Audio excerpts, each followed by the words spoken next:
Androany no mety manontany hoe nahoana no zaho reriany miaina ady sarotra toy izao.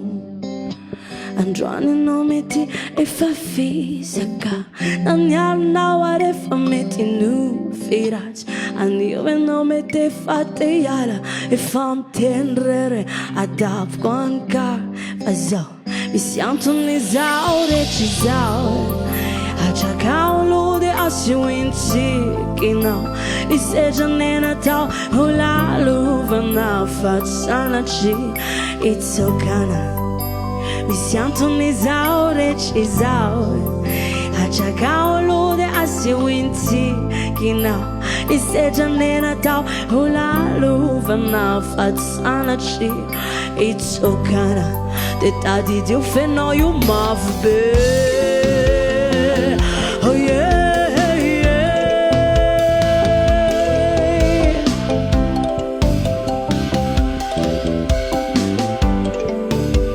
Oh malenao inoko fa vo ilika renatinainao rehetra tony sitaka.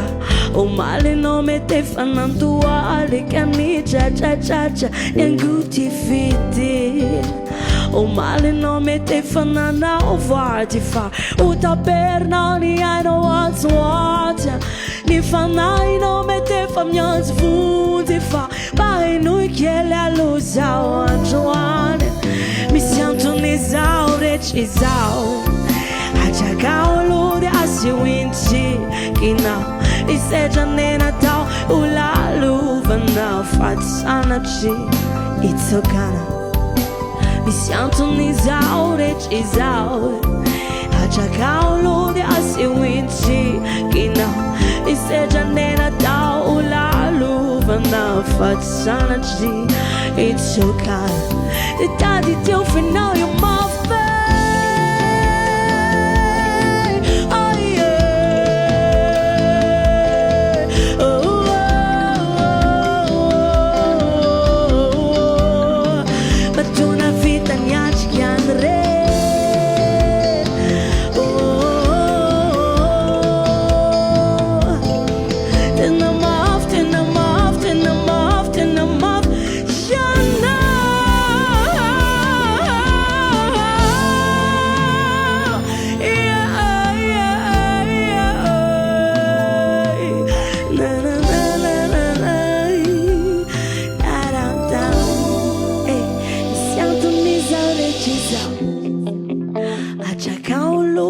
Asio intsikinao isedrany natao ho lalovanao fa tsy sanatria itsokana de tadidio fenao io